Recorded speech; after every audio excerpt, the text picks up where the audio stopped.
Hello, everyone, and thank you for joining the Cencora Fiscal 2025 Third Quarter Results Call. My name is Lucy, and I'll be coordinating your call today.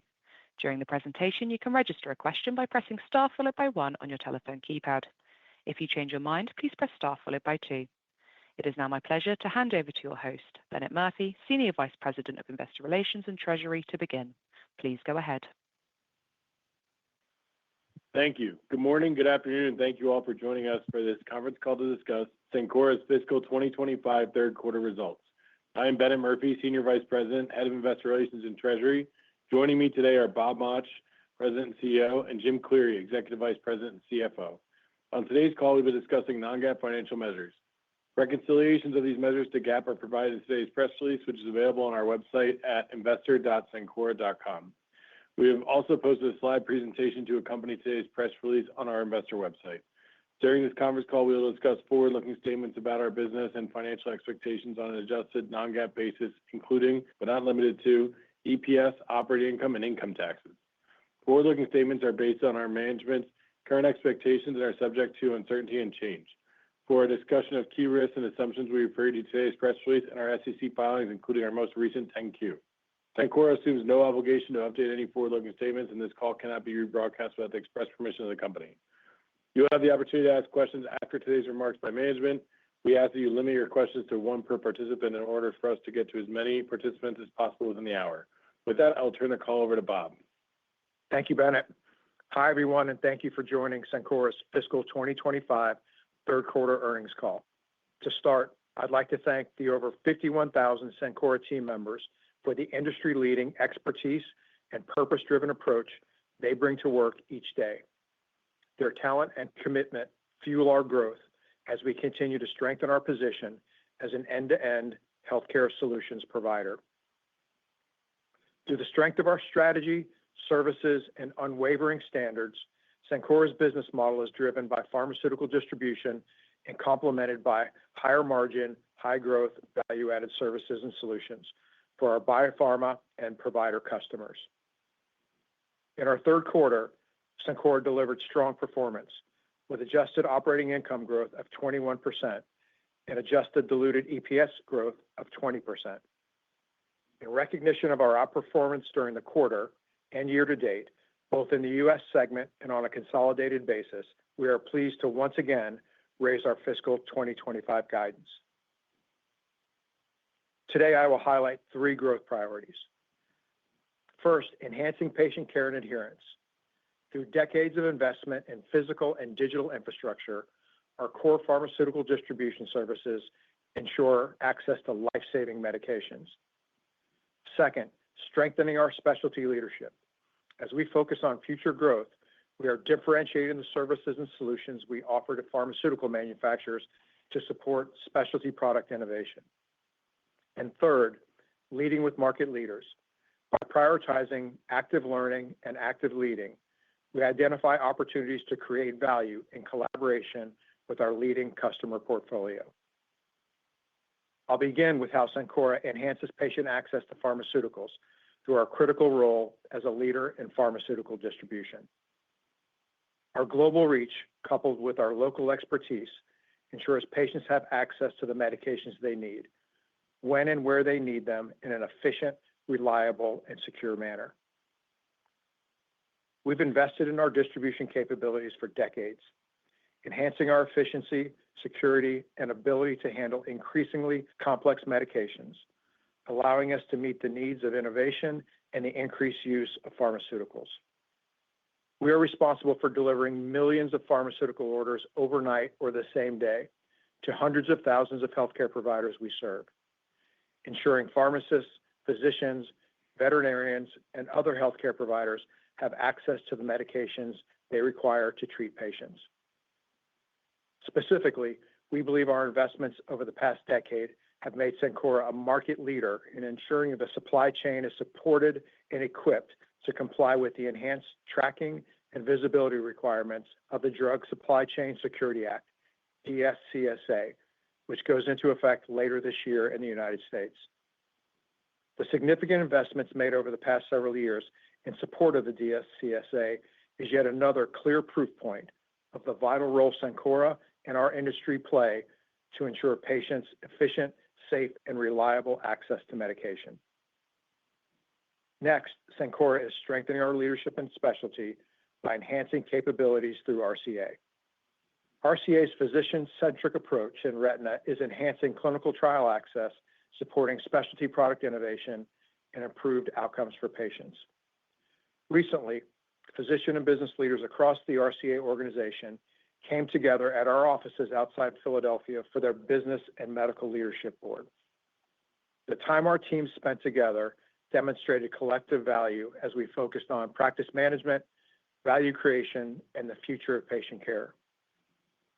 In addition, retina specialists across RCA had a significant presence at the annual American Society of Retina Specialists meeting, which was oriented around highlighting the rapid innovation in retina treatments. RCA physicians drove discussions in clinical research where they demonstrated clinical excellence, strong clinical trial patient enrollments, and novel therapeutic approaches, including the delivery of an investigational gene therapy. We are proud to support these groundbreaking clinicians. Additionally, Cencora's longstanding leadership and specialty distribution, including deep relationships in the retina market, equips us with specific expertise to support manufacturers' product launches. As a result, we look forward to serving as the specialty distributor for several recently approved retina therapies that are beginning to enter both the U.S. and international markets.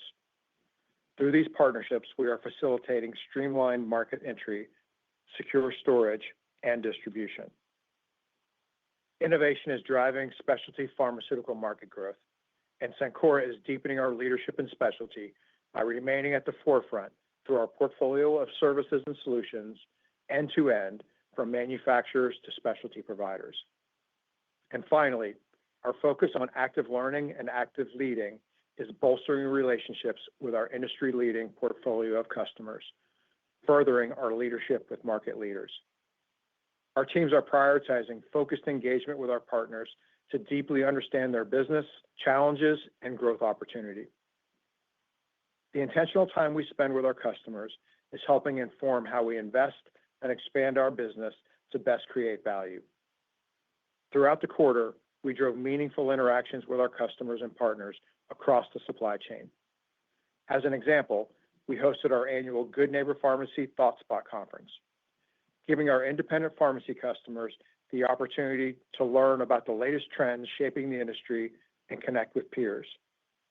Our enterprise leadership team recently had the opportunity to visit a Good Neighbor Pharmacy member that is a great representation of a pharmacy that has positioned itself as a differentiated care provider. Community pharmacies are vital, accessible healthcare destinations, providing care tailored to the community they serve. I'm continually inspired by the creativity and tenacity these community pharmacists exhibit, and I'm proud of Cencora's partnership with these market leaders. In closing, and before I hand it over to Jim, as I near the end of my first year as CEO, I'll remind you we are focused on 4 drivers that will strengthen our execution: digital transformation, talent and culture, productivity, and prioritizing growth-oriented investments. We're focused on Cencora's digital transformation, using data and advanced analytics to accelerate operational excellence and enhance both the customer and team member experience.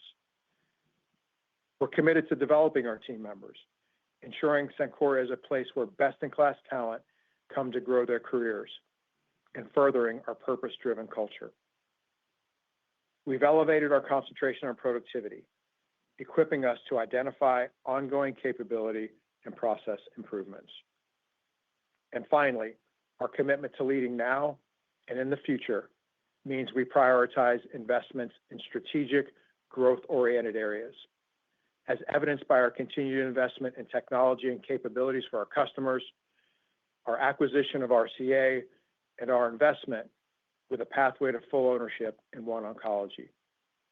This also means that we continually evaluate the areas which are less strategically aligned, where we should de-emphasize investment.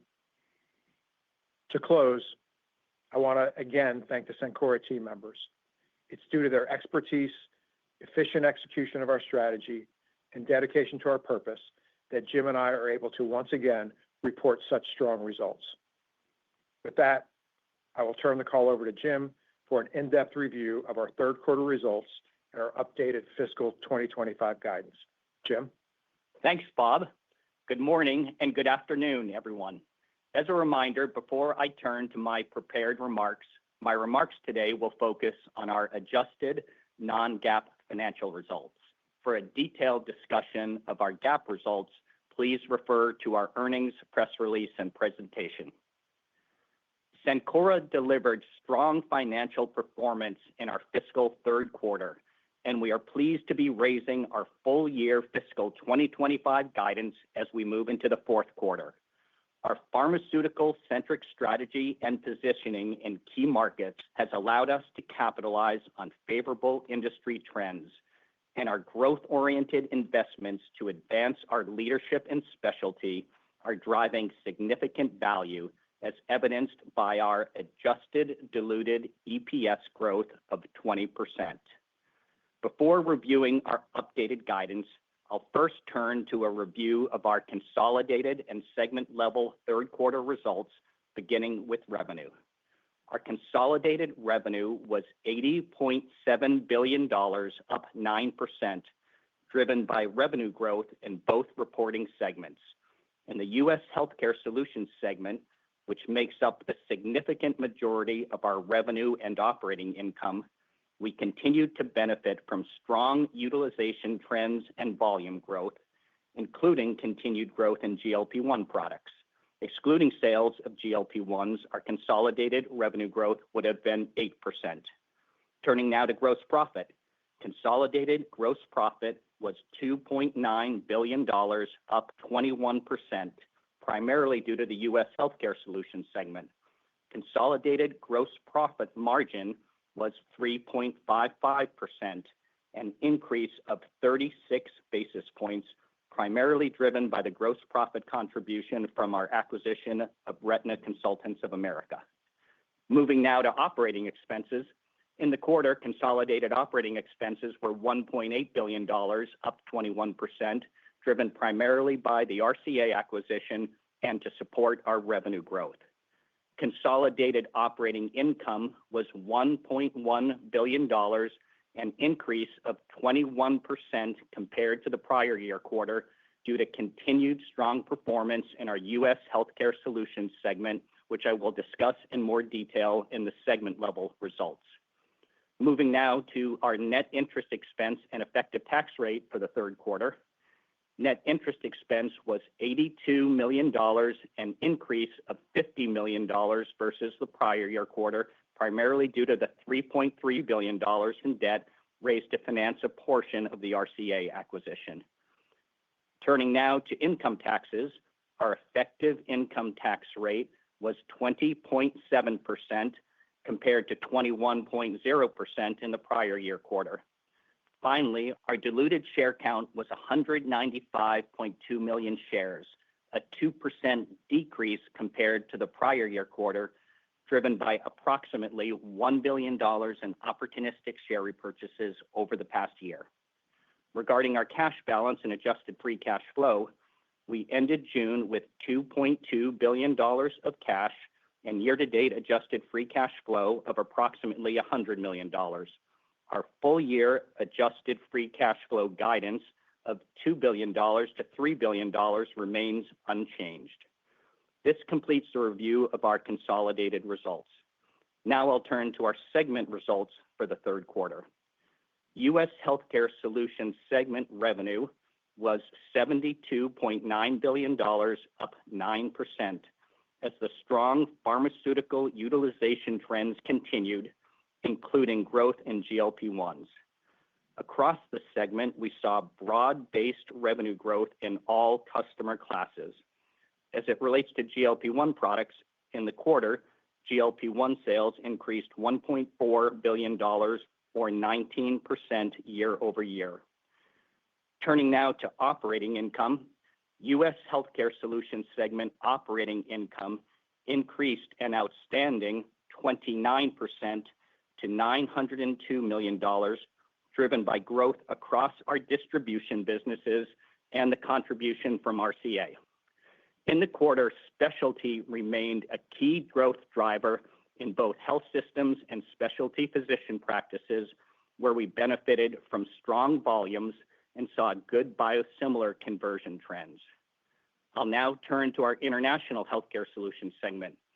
In the quarter, International Healthcare Solutions revenue was $7.8 billion, up approximately 11% on an as-reported basis and up 9% on a constant currency basis, primarily driven by revenue growth in our European distribution business. International Healthcare Solutions operating income was $156 million, down 13% on an as-reported basis and down 16% on a constant currency basis. The decline was driven by continued softness for our higher margin global specialty logistics, as well as a decline at our consulting business. While our global specialty logistics business did have a decline year over year, it grew sequentially from the March quarter as our teams have taken steps to optimize the business and drive value for our customers. We expect to see the same type of sequential improvement in operating income from the June quarter to the September quarter for this business. In the third quarter, we also saw solid performance in our 3PL business as our differentiated footprint is resonating with manufacturers. That completes the review of our third quarter results. I'll now discuss our updated fiscal 2025 guidance expectations. As a reminder, we do not provide forward-looking guidance for certain metrics on a GAAP basis, so the following information is provided on an adjusted non-GAAP basis, except with respect to revenue and share count. I will also provide certain guidance metrics on a constant currency basis.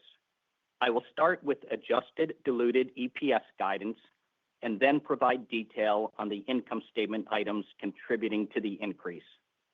We are raising and narrowing our fiscal 2025 EPS guidance and now expect EPS to be in the range of $15.85 to $16, up from the previous range of $15.70 to $15.95, and representing growth of 15% to 16%. The updated guidance reflects the continued strong performance of our U.S. Healthcare Solutions segment and reflects a lower expected contribution from our International Healthcare Solutions segment. Moving to revenue, we are narrowing our consolidated revenue guidance to be growth of approximately 9%. At the segment level, we are updating both our U.S. and International Healthcare Solutions segment revenue growth outlooks. In the U.S., we now expect segment revenue growth to be in the range of 9 to 10%, narrowed from our previous range of 9 to 11%. And given the trends we have seen and foreshadowed last quarter, we will likely finish in the lower part of that revenue range for the U.S. For the international segment, we now expect our segment revenue growth to be in the range of 6 to 7% on an as-reported basis, up from our previous range of 3 to 4%, to reflect the weakening of the U.S. dollar relative to several key currencies and sales mix for our European distribution business. On a constant currency basis, we now expect International Healthcare Solutions segment revenue growth to be in the range of 7 to 8%, up from the previous range of 6 to 8%.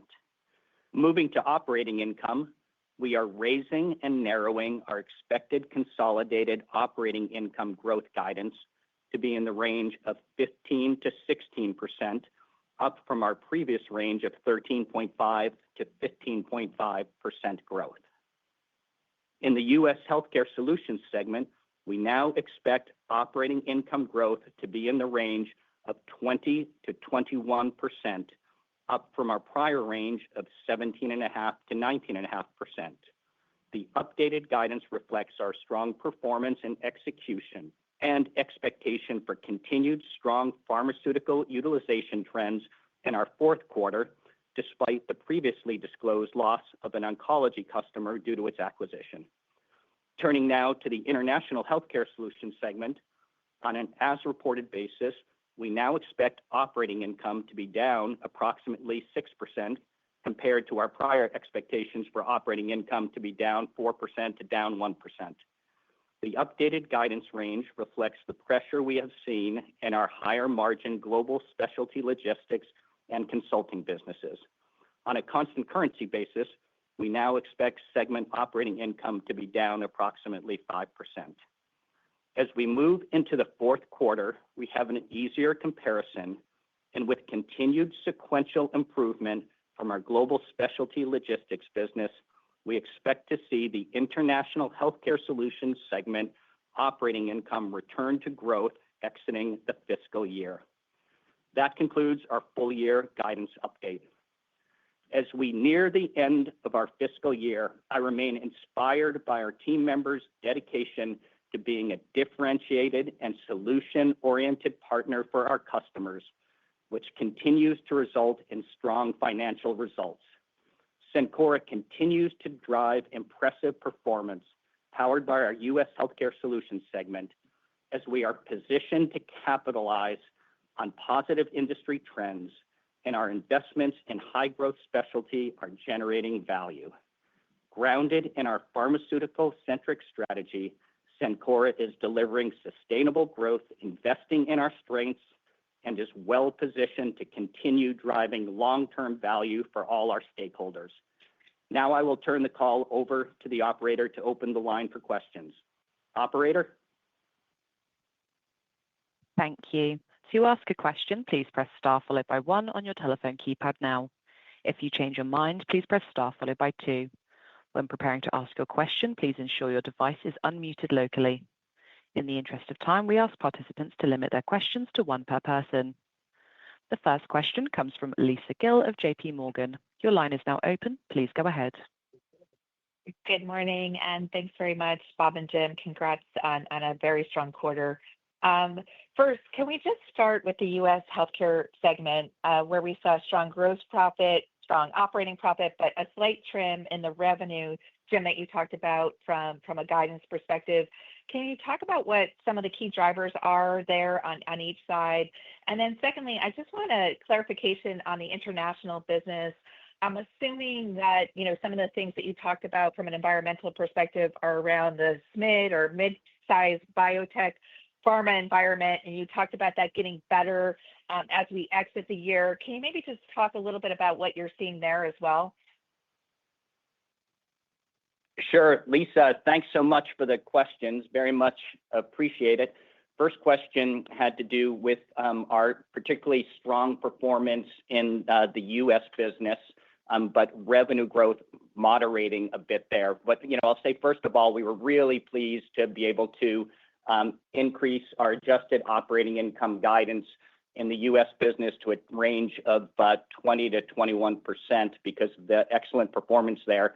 Now, if we look at revenue versus operating income, we did see revenue growth moderating a bit in the U.S. segment, and I'll really call out a few things. One is biosimilars, both Part D and Part B, which of course impact top-line growth, particularly Part D.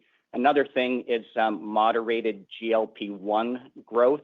GLP-1s are still growing, but the growth we saw is 19% in the most recent quarter. So while the growth is still strong, it's decelerating versus prior year. And then a third thing on the top line is a grocery customer that we no longer have. There was a very kind of high revenue customer, but a very low margin customer. So those are some of the things that are impacting revenue growth guidance in the U.S. segment. If we look at operating income results in the most recent quarter and our guidance, it really shows just excellent performance and excellent growth. And I'll just kind of call out things that we've been talking about for quite some time. Broad-based, strong performance in the U.S. segment, specialty sales to physician practices and health systems. So some of our higher margin businesses are performing quite well. And then also Part B biosimilar growth that's moderating sales growth a bit. It's kind of very positive from an operating income standpoint. And so those are some of the things that are just causing our operating income growth in the U.S., which is excellent, to be faster than our top line growth. And then you were asking about international and just some of the things that we've been seeing there. And, as other players in the market have been calling out that clinical trial activity this year has been subdued, which has been pressuring some of our businesses in the international segment, particularly our global specialty logistics business and the earlier stage pharma consulting projects that impacts our consulting business. And so the rebound's been slower than expected in the segment and been impacting our global specialty logistics business and our consulting business. And, one thing I did say in my prepared remarks is that the global specialty logistics business, while it's declining year over year, it did grow sequentially in the June quarter versus the March quarter. And we also expect sequential growth in the September quarter versus the June quarter. And so as we look ahead in the segment, we are encouraged by better clinical trial start statistics that we've been seeing the last couple months that other people have been calling out also. And we see that as a positive leading indicator for potential future demand. And so we do expect, of course, to see business performance improve.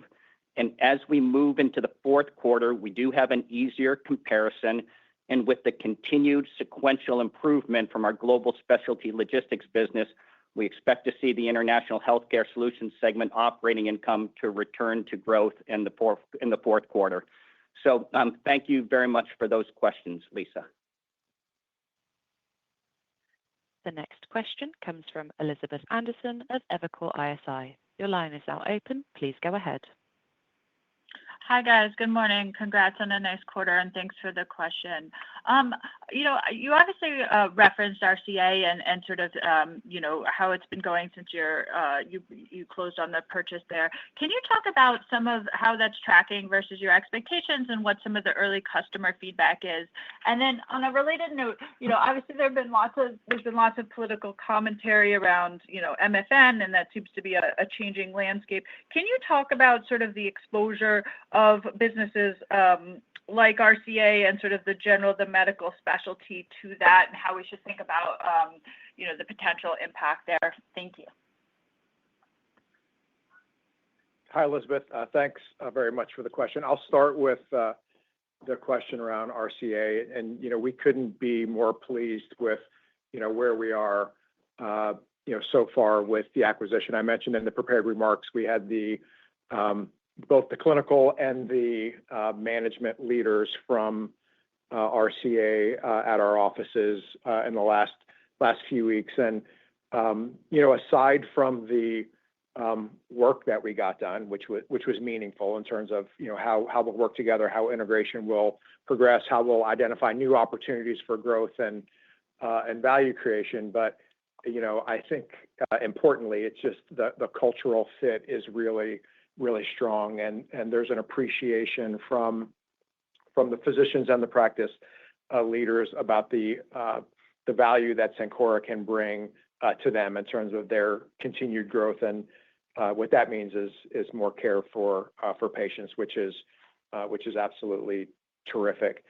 When you think about customer reaction, it's nothing remarkable there, right? So I mean, the market is adapting to an era where us and our peers are investing in MSOs.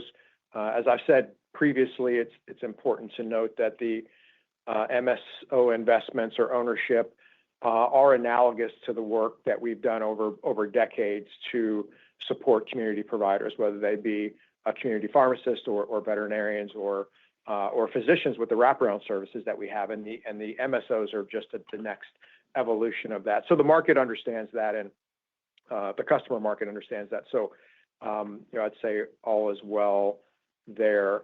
I'll take MFN quickly and just overall policy, Elizabeth. Obviously, there's a lot of news, a lot of things happening, right now, from IRA implementation to the letter sent to the CEOs, and I would say we continue to believe it's just too early to call where all this goes. I think it's clear at this point what we all know, which is these things take a long time, and we're doing what you would expect that we are. We're staying very engaged, and as things are happening, we're spending time in Washington, D.C. We're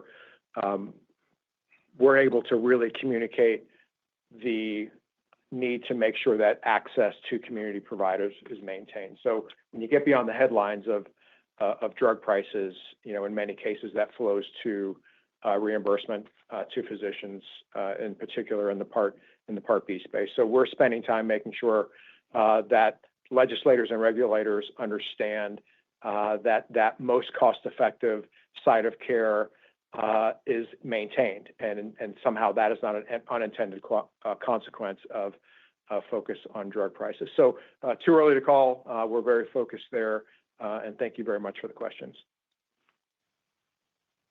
The next question comes from Michael Cherny of Leerink Partners. Your line is now open. Please go ahead. Good morning, and thanks for taking the question. Yeah, I know typically as we get to the end of the year, you're working on your forward year planning. As you sit here today, given the moving pieces we've had into the end of the year between RCA annualizing, between the international sequential upticks, how should we think about the moving pieces into next year framed against your long-term 5-8% segment growth, 8-12% earnings growth? Seems like the street is sitting around 10% EPS growth for next year. I know you still have some contribution from RCA, but how should we think about what could provide a source of upside versus downside, especially given areas of strength like the recent specialty trends? Thank you. Michael, thank you very much for that question. And of course, as you know, we'll provide comprehensive fiscal 2026 guidance at the end of our fiscal year after we've completed our year-end planning process. And of course, we're really actively involved with our teams in that planning process now. And I will say that Cencora, we've consistently delivered strong financial performance driven by our leading market positions and the continued execution by our team members. And I'd also say that our pharmaceutical-centric foundation and competitive positioning enables us to capitalize on these market trends and to continue to deliver strong results. I'll say that we have confidence and we feel confident about our long-term guidance that contemplates organic operating income growth of 5-8% and EPS growth of 8-12%, including capital deployment. We will benefit from RCA as we lap the close of the acquisition that occurred in our fiscal second quarter. So we had 3 quarters of RCA in fiscal year 25. We'll have 4 quarters of RCA in fiscal year 26.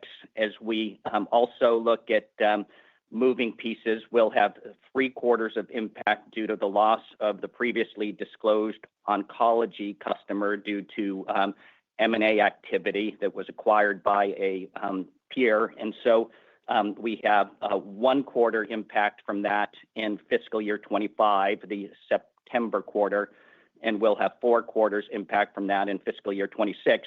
Now, other key items that'll move us within the range include, changes in utilization trends. And of course, we've seen very strong utilization trends. And those include things like growth in specialty products, sales to physician practices and health systems. Other things that will impact our guidance, of course, include timing of capital deployment, for instance, timing of share repurchases. And as you said, another thing that will impact guidance is we'll assume better international growth given the soft fiscal year 25. So those are some of the moving pieces. But as I said before, we have confidence in our long-term guidance of 5-8% organic operating income growth and EPS growth of 8-12%. Thank you for the question. The next question comes from Stephen Baxter of Wells Fargo. Your line is now open. Please go ahead. Hi, thank you. Just a numbers question here. I was hoping that you could better help us understand the acceleration in U.S. healthcare earnings growth. I believe it was 23% last quarter to more like 29% this quarter. I'm guessing part of it is that the year-over-year contribution from RCA is greater in the third quarter, but it does feel like the acceleration goes beyond just that. I was hoping to see if there's any other adjustments or kind of drivers in the acceleration you can maybe speak to. Thank you.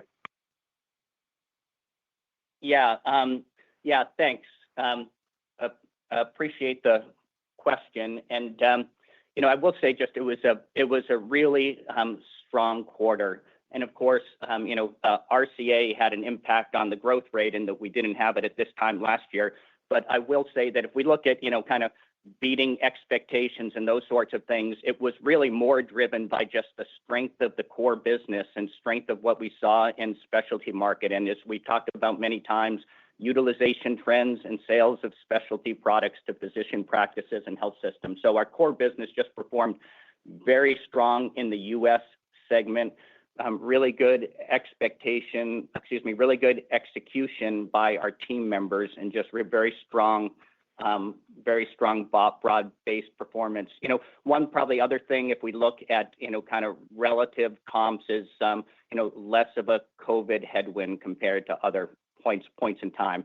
But overall, the 29% adjusted operating income growth in the U.S. segment during the quarter just reflects some outstanding execution by our team. Thank you.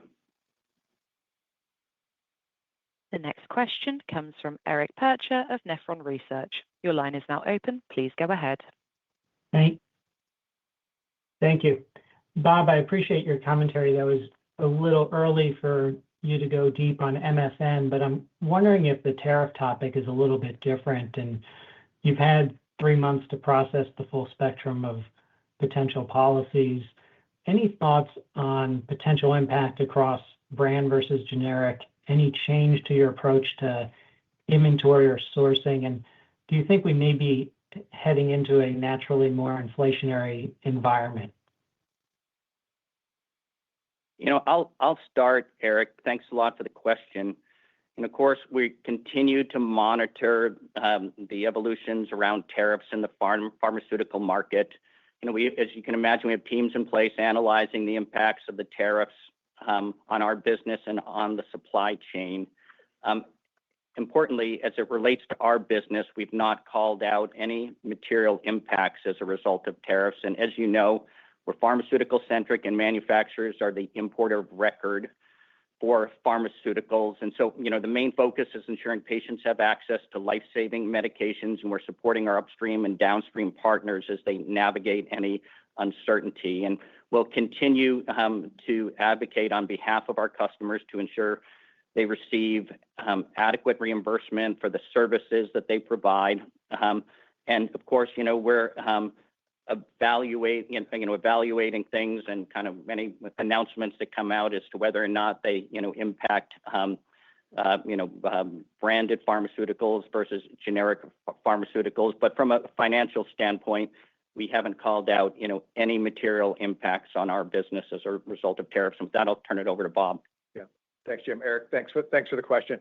I think, the headline, is, we're not changing our sourcing practices based on this. We have confidence in the supply chain, and we'll continue to work through that. I do think, the watch out is, there is a difference between the supply chains for brands and generics. And I think what we are what we're carefully monitoring is the risk of shortages and then therefore a disruption to patient access. So that's again an unintended consequence that would not be positive. So we're thinking about that. We're analyzing it. As Jim said, we're also educating in Washington about that. Again, it's one of the roles that we play in Washington is to make sure that ideas that are put forward are thought all the way through.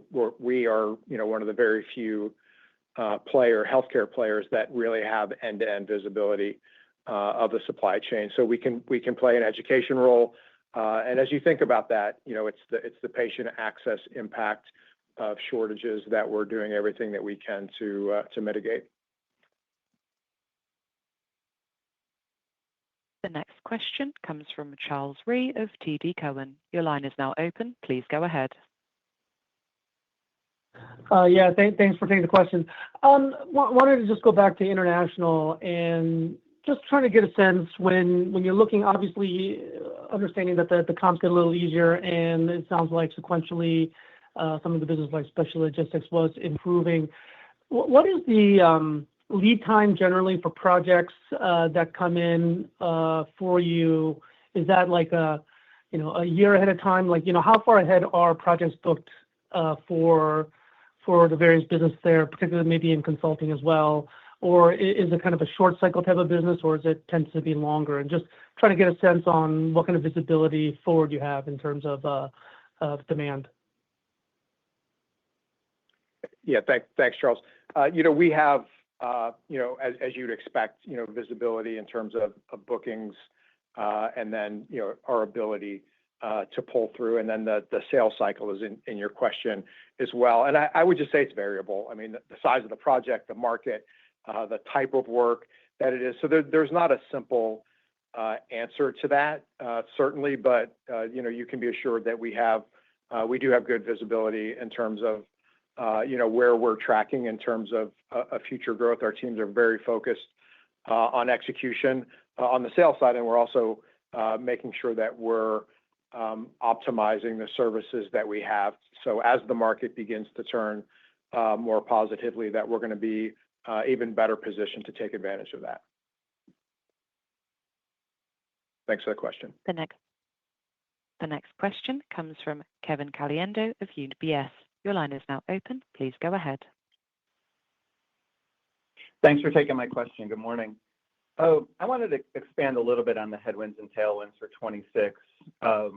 Jim, I appreciate the details that you gave us, but the reality is your growth in the U.S. segment especially has been so much above your LRP, and you're talking about incremental things around RCA 1 quarter and the 3 quarters loss of FCS, and I understand that.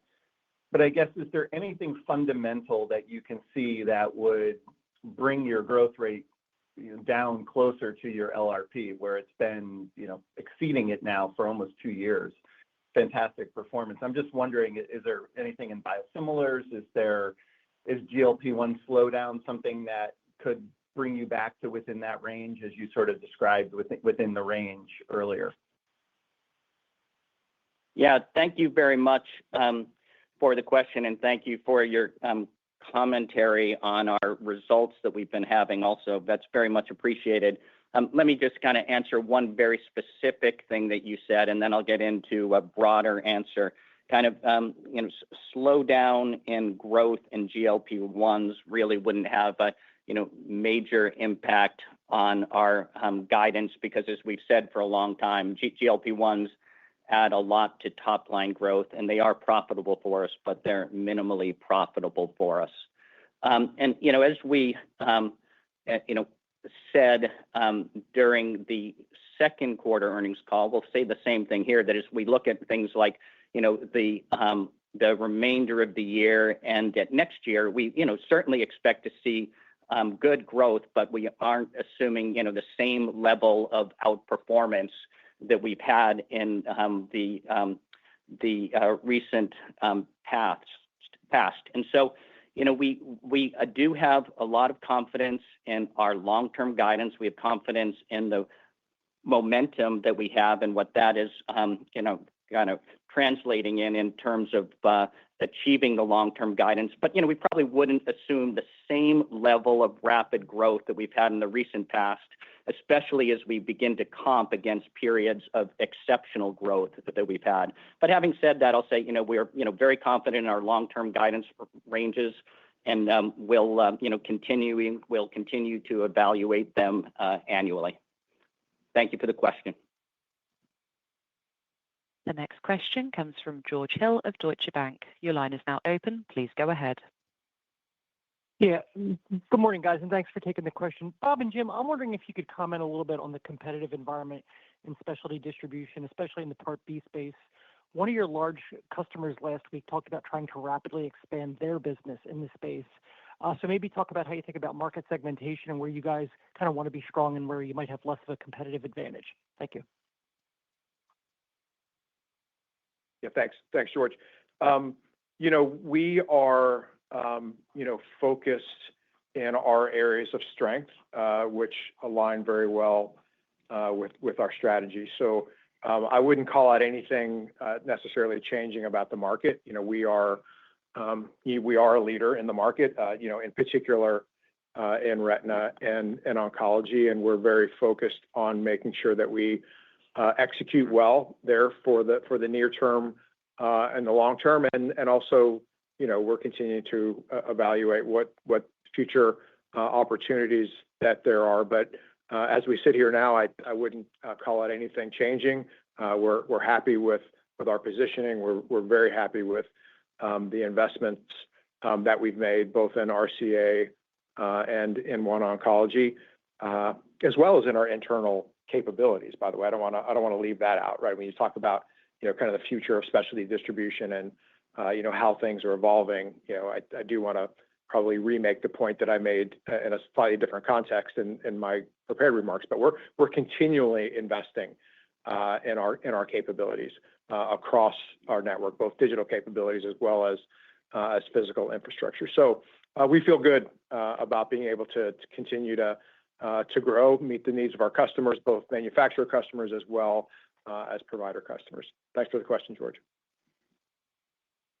The next question comes from Erin Wright of Morgan Stanley. Your line is now open. Please go ahead. Thanks for taking my question, Bob. Another thing from your prepared remarks, you mentioned that you're continually evaluating, I guess, areas that are less strategically aligned and where you should de-emphasize investments. I guess maybe I'm reading too much into the comment, but how are you thinking about, commitments to, the international business, the different components of that business? I'll throw in animal health as well and your commitment to that business. But how are these all fitting now with the core? Is there this clear synergy that, you originally thought and where there may be kind of, I guess, less so as these businesses have evolved? Yeah, thanks very much for the question, Erin. Yeah, what I'm really saying here is, and there's not reading between the lines. What I'm trying to clearly say is that we're applying rigorous discipline to our entire portfolio of services and making sure that they are the right strategic fit. And then as we go through that will help us identify how to best deploy our resources, whether that's CapEx or OpEx or talent, that we make sure that we are investing in a differentiated way in the areas that are going to grow for us and are aligned with our strategy, and that we're deprioritizing investment in areas that we see as less aligned. Thanks for the question, Erin. The next question comes from Stephen Valiquette of Mizuho Securities. Your line is now open. Please go ahead. Yeah, thanks. Good morning. So just based on our channel checks, it seems that brand drug manufacturers put in a bigger wave of AWP list price increases in mid-25, really relative to any other mid-year period in almost a decade, it seems. So I'm just wondering if you were seeing this as well, even though I know you've commented that brand inflation has a less beneficial impact to your P&L today versus history. But just curious if you're really seeing the activity. Thanks. Yeah, thank you very much for the question. What I'll say is that what we saw in terms of branded price appreciation was, about in line with our expectations, may have been a little bit ahead of our expectations. Certainly not something big enough for us to call out. But so I'd just say it was generally in line with our expectations or a little bit ahead. And as we've, talked about in the past, it has, less of an impact on our overall P&L that it did at one point in time. And as we've, rebalanced contracts and making sure that we make, a fair profit across the board on brand, specialty, and generic products. Thanks. Appreciate the question. The next question comes from Daniel Grosslight of Citi. Your line is now open. Please go ahead.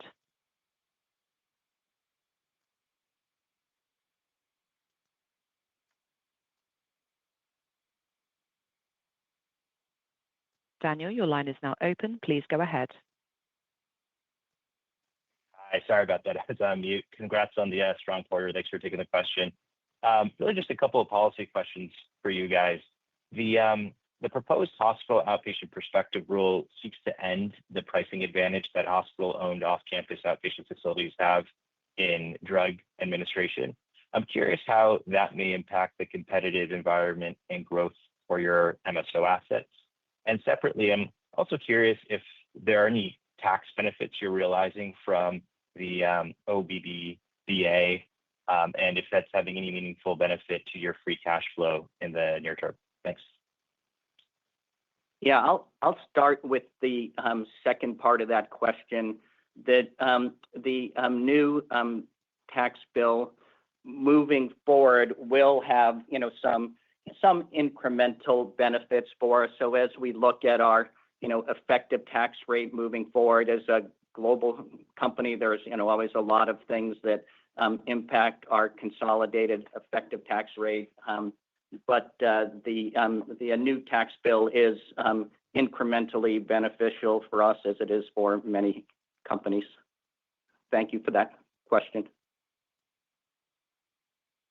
The final question is from Brian Tranquillet of Jefferies. Your line is now open. Please go ahead. Hey, good morning. It's Jack Lebanon for Brian. Thanks for taking the question. Just want to double click on the comment around GLP-1s and appreciate the commentary that a slowdown there shouldn't be particularly impactful when you think about consolidated earnings or U.S. healthcare earnings. But maybe more broadly, as you cast forward, just thinking about what are the moving pieces that need to happen as we see more competition in that category for earnings to expand there or for margins to expand there? Is it something that's just not really possible, or do you think over time as we get more and more competition and in that that's something that you can achieve? Thanks.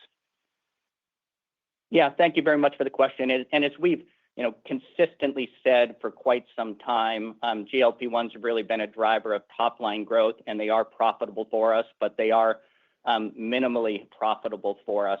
At some point in time, as there are more competitors on the market, maybe it will move to a more normalized fee for service, and they will become more profitable for us at some point in time.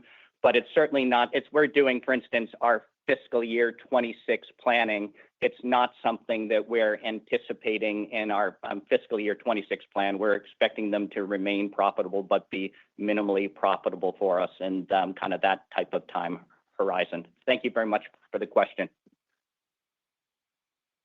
We currently have no further questions, so I'll hand back to Bob for closing remarks. Thanks, everyone, for your time and interest in Cencora. We're continuing to deliver strong results powered by our strength in specialty, our leading customer portfolio, and our ability to enhance patient care. I want to again thank our incredible team members at Cencora who every day are executing at a very high level, bringing their passion and expertise to our customers, both upstream to manufacturers and downstream to providers, and delivering our purpose every day. Thank you, everyone. This concludes today's call. Thank you for joining. You may now disconnect your lines.